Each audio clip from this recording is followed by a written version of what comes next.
મહેસૂલ વિભાગનો સરકારી જમીનને લઈને મહત્વનો પરિપત્ર। સિટી સર્વે એરિયામાં ભાડા પટ્ટાની જમીનો કાયમી હકથી ફાળવાશે અને 7 વર્ષથી વધુ સમય માટે ભાડા પેટે આપેલી જમીન જંત્રીના 60%માં કાયમી થઈ જશે। અમદાવાદ સહિતના તમામ સિટી સર્વે એરિયામાં સરકારી જમીનો સંદર્ભે ઠરાવ કરાયો છે। કાયમી હકની પ્રક્રિયામાં સ્ટેમ્પ ડ્યુટી વસૂલાશે નહીં। એસસી, એસટી અને ઓબીસીને 20% રાહત મળશે। યોજનાનો લાભ લેવા માટે 21 એપ્રિલ 2025 થી 2 વર્ષમાં કલેક્ટર સમક્ષ આ અરજી કરવામાં રહેશે। તો જમીન જે હેતુ માટે ફાળવાઈ હશે તેનો કોઈ ઉપયોગ ન થયો હોય ત્યાં લાભ નહીં મળે અને 31 ડિસેમ્બર 1990 પછીના ભાડા પેટે આપેલી જમીનોમાં કોર્ટ કેસ પેન્ડિંગ હશે તેને લાભ નહીં મળે। વધુ વિગતો મેળવીએ સંવાદદાતા હિરેન રાજગુરુ અત્યારે આપણી સાથે જોડાઈ ચૂક્યા છે। હિરેન, સરકારી જમીનોને લઈને આ મહત્વનો પરિપત્ર કરવામાં આવ્યો છે, કોને કેટલો લાભ?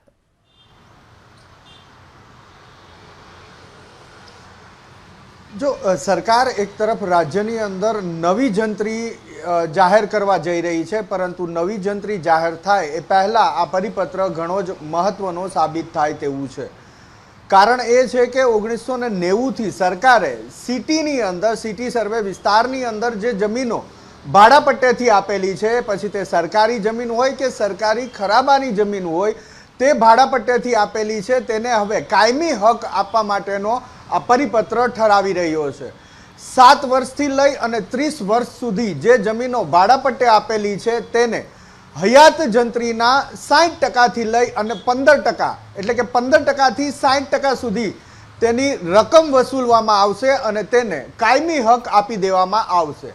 આ ઉપરાંત એક મહત્વની બાબત એ પણ છે કે તેની અંદર સ્ટેમ્પ ડ્યુટી વસૂલવામાં નહીં આવે, એટલે કાયમી હક માત્ર જંત્રીના ભાવ નક્કી કરી અને તે ભાવના પણ 15%થી લઈ અને 60% સુધીના અલગ અલગ જે નિયમો દર્શાવવામાં આવ્યા છે પરિપત્રની અંદર, તે વસૂલી અને કાયમી હક આપવામાં આવશે। આ ઉપરાંત એક મહત્વની જોગવાઈ એ પણ છે કે જેની પાસે આ ભાડા પટ્ટાની જમીન છે એ એસસી સમુદાયમાંથી આવે છે, એસટી સમુદાયમાંથી આવે છે, તો તેની અંદર વધારે લાભ પણ મળી શકે છે। ઓબીસી સમુદાયમાંથી આવે છે તો પણ તેને આની અંદર 20%ની રાહત મળશે, એટલે કે 15% જો ભરવાના થાય છે તેમને તો પણ 20%ની રાહત, અને જંત્રીના 60% ભરવાના થાય છે તો પણ તેને 20%ની રાહત મળશે।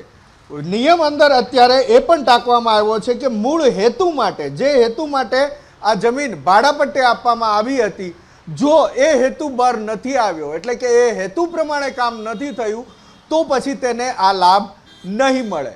બીજો લાભ જેને નહીં મળે તો એ એવી વ્યક્તિ છે કે જે જમીનને લઈ અને કોર્ટ કેસ ચાલતો હશે તો તેને આ યોજનાનો, આ ઠરાવનો લાભ નહીં મળે। આ ઉપરાંત જે જગ્યાએ ફળ ઝાડ ઉછેરવા માટે જમીન આપેલી છે, કપાસના વાવેતર માટે જમીન આપેલી છે, આ ઉપરાંત ઝીંગા માટે જે જમીન ફાળવવામાં આવી છે તેને પણ આનો ઉપયોગ નહીં થઈ શકે, તેને આનો લાભ નહીં મળે। મીઠા ઉદ્યોગ, રમતગમત માટે મેદાન જો ભાડા પટ્ટે ફાળવવામાં આવ્યું છે, સોલાર, વિન્ડ કે હાઇબ્રિડ ગ્રીન એનર્જી માટે જો ભાડા પટ્ટે જમીન આપવામાં આવી છે તેને પણ આ નિર્ણયનો લાભ નહીં થાય એ સ્પષ્ટ કરી દેવામાં આવ્યું છે। એટલે કે સરકાર નવી જંત્રી જાહેર કરે એ પહેલા મહેસૂલ વિભાગને લઈ અને કેટલાક નિર્ણયો કરવામાં આવી રહ્યા છે, અને એમાં આ સૌથી મહત્વપૂર્ણ નિર્ણય એ કરવામાં આવ્યો છે કે ભાડા પટ્ટે જે જમીન આપેલી હતી શહેરી વિસ્તારોની અંદર। આપના પાસે આવીશ, આપણી સાથે હાલ કોંગ્રેસના પ્રવક્તા મનીષભાઈ દોશી જોડાઈ ચૂક્યા છે। મનીષભાઈ, મહેસૂલ વિભાગનું આ સરકારી જમીનને લઈને પરિપત્ર છે, પરિપત્રને લઈ આપનું શું કહેવું છે? નહીં, રાજ્યની અંદર મહેસૂલની વસ્તુ હોય કે અન્ય કાયદા હોય, જો એનું સરળીકરણ થાય ને સામાન્ય માણસને એનો ફાયદો થતો હોય તો આવકારદાયક છે। પણ દુઃખ સાથે કેવું પડે કે ભારતીય જનતા પાર્ટીની ભ્રષ્ટ સરકાર સરકારી મિલકતો ભાડાના નામ ઉપર પોતાના મળતિયાઓને સોંપી દેવા માંગે છે। સરકારે તમામ કેસની તપાસ કરવી જોઈએ, કેટલી મિલકતો છે ભાડા પટ્ટાની, કઈ રીતે સર્વે થયો અને એ મિલકતના કોણ કોણ લાભાર્થી છે। કારણ કે મોટા ભાગની મિલકત 30 વર્ષથી ભારતીય જનતા પાર્ટીનું શાસન છે, નાનો માણસ બિચારો પરેશાન થાય અને મોટા માણસો સરકારી મિલકત ઉપર કબજો કર્યો ભાડા પટ્ટા ઉપર રાખી હોય તો એ 60%ના પ્રોલાથી થઈ જાય। એટલે મારી એબીપી અસ્મિતાના માધ્યમથી સીધી માંગ છે કે સરકારે ખરેખર દરેક કેસની તપાસ કરવી જોઈએ। મહેસૂલ વિભાગ ભ્રષ્ટાચારમાં ગળાડૂબ છે, અવ્વલ નંબર ઉપર છે। ત્યારે સામાન્ય માણસને ન્યાય આપવાને બદલે પોતાના મળતિયાઓને સરકારી મિલકતો હવાલે કરવું એવું પ્રથમ દ્રષ્ટિએ જણાય છે.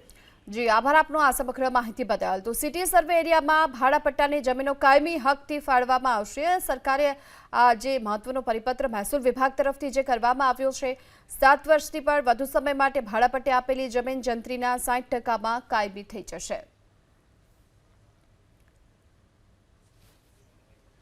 તો અમદાવાદ સહિતના જે તમામ સિટી સર્વે એરિયામાં સરકારી જમીનો સંદર્ભે આ ઠરાવ કરવામાં આવ્યો છે અને એસસી એસટી ઓબીસીને 20% પર રાહત મળશે.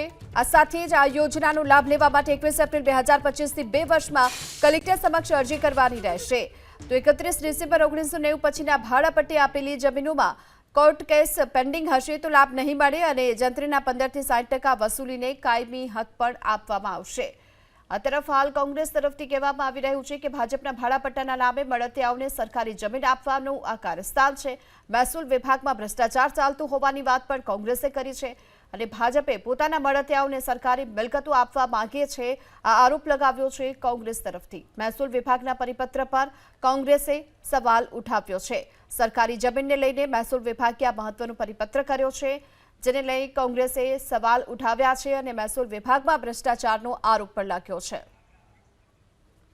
આ સાથે જ આ નિર્ણયનો અમલ કયા કિસ્સામાં નહીં થાય, જો તેની વાત કરવામાં આવે તો ફળ, ઝાડ, કપાસ અને અન્ય વૃક્ષના ઉછેર માટે જો જમીન થઈ હોય તો અમલ નહીં થયો હોય તો નહીં થાય. જમીન નવસાધ્ય કરવા જમીન સોંપાઈ હોય તો નિર્ણયનો અમલ નહીં થયો હોય તો ઝીંગા ઉછેર, મીઠા ઉદ્યોગ, રમતગમત મેદાન માટે ફાળવાયેલી જમીનના નિર્ણયનો નહીં થાય અમલ.